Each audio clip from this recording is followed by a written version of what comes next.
Assalamualaikum warahmatullahi wabarakatuh. Apa kabar teman-teman soleh dan solehah?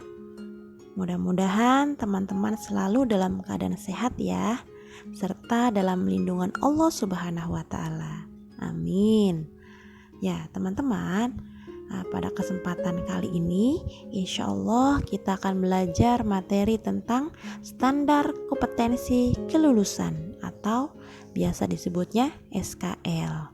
Materi hari ini adalah tentang membiasakan diri berzikir kepada Allah. Ya, berzikir. Tahukah teman-teman apa sih yang disebut zikir?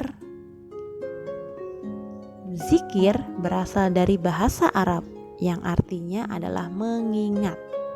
Nah, sebagai seorang manusia, tentu dalam kehidupan kita pasti tidak pernah lepas dari masalah. Setiap harinya mungkin saja dosa kita bertambah. Mungkin kita tidak sadar kita telah melakukan hal-hal yang dilarang oleh Allah. Nah, maka dari itu ada beberapa cara yang dapat dilakukan manusia untuk menghindari masalah tersebut. Di antaranya adalah dengan cara memperbanyak mengingat Allah melalui zikir. Ya, sesuai dengan firman Allah dalam surat Al-Baqarah ayat 152 yang artinya, berzikirlah kamu kepadaku, niscaya aku akan ingat pula kepadamu. Ya, kata Allah katanya berzikir, ingatlah aku, maka aku akan ingat. Ya, jadi kalau kita ingat Allah, maka Allah pun juga akan ingat kita. Kemudian firman Allah dalam surat Ar-Ra'd ayat 28, yaitu orang-orang yang beriman dan hati mereka aman tentram dengan zikir pada Allah. Ingatlah, dengan zikir pada Allah itu, maka hati pun akan merasa aman dan tentram. Tuh teman-teman, selain kita akan diingat Allah, juga hati kita akan merasa aman dan juga tentram. Ya, ada lagi teman-teman manfaat yang lain ya. Ada 7 nih manfaatnya. Yang pertama, akan dilancarkan rezekinya, insya Allah ya. Kemudian yang kedua, menghilangkan perasaan gelisah. Ya, akan hilang semua perasaan gelisah, takut, iri dan lain-lain. Kemudian yang ketiga, menjauhkan diri dari godaan jin. Ya, nih mungkin teman-teman ataupun ada saudara atau keluarga yang pernah mengalami ketakutan. Nah, jangan lupa baca zikir ya agar terhindar dari godaan jin. Kemudian yang keempat, hidupnya akan dipenuhi dengan kebaikan. Yang kelima, dapat mengontrol emosi. Ya, kalau kita marah, kita kesal, langsung baca zikir. Insya Allah nanti emosinya akan hilang. Kemudian yang keenam, mendapat kebahagiaan setelah mati. Wah, setelah mati, kira-kira kapan ya waktunya kita, ajalnya kita?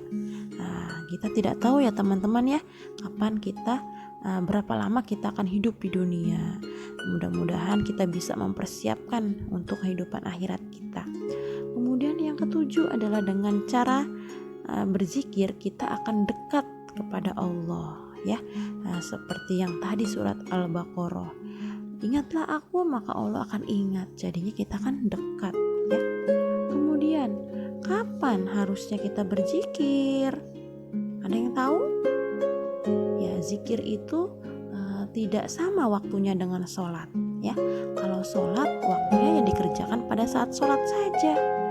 Misalkan sholat subuh ya dikerjakan pada waktu subuh, bukan dikerjakan pada waktu asar ya.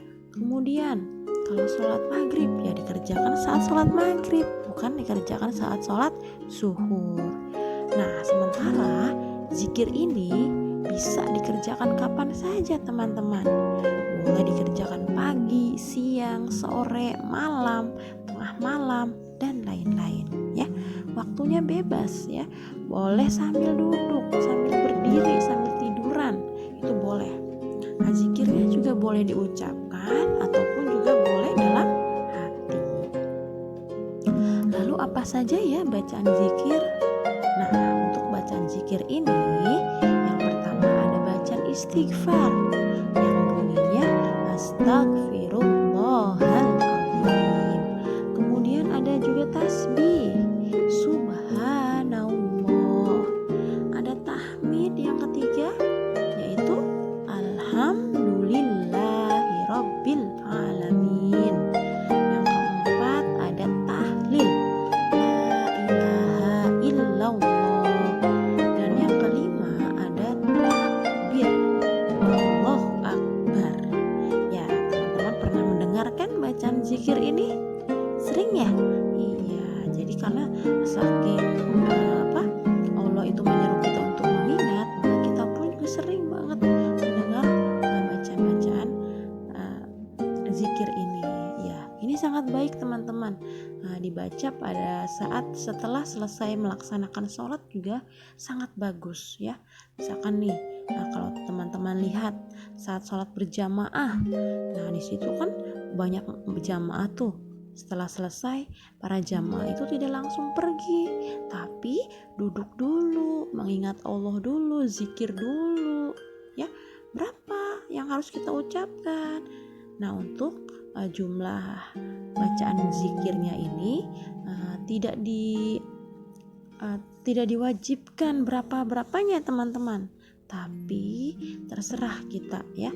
Semakin banyak maka semakin bagus. Namun yang dicontohkan itu yaitu sebanyak 33 kali, ataupun juga boleh lebih dari itu, bisa 50, 100, 1000 dan lain-lain ya. Nanti teman-teman silakan praktikkan. Setelah selesai sholat, maka teman-teman lanjutkan dengan mengingat Allah dengan membaca zikir ya. Seperti itu ya teman-teman. Mudah-mudahan dengan kita selalu mengingat Allah, maka Allah pun juga akan selalu mengingat kita. Ya, demikian materi SKL hari ini. Mudah-mudahan dapat bermanfaat sehingga kita semua selalu dapat mengingat Allah, dan Allah pun juga akan selalu mengingat kita.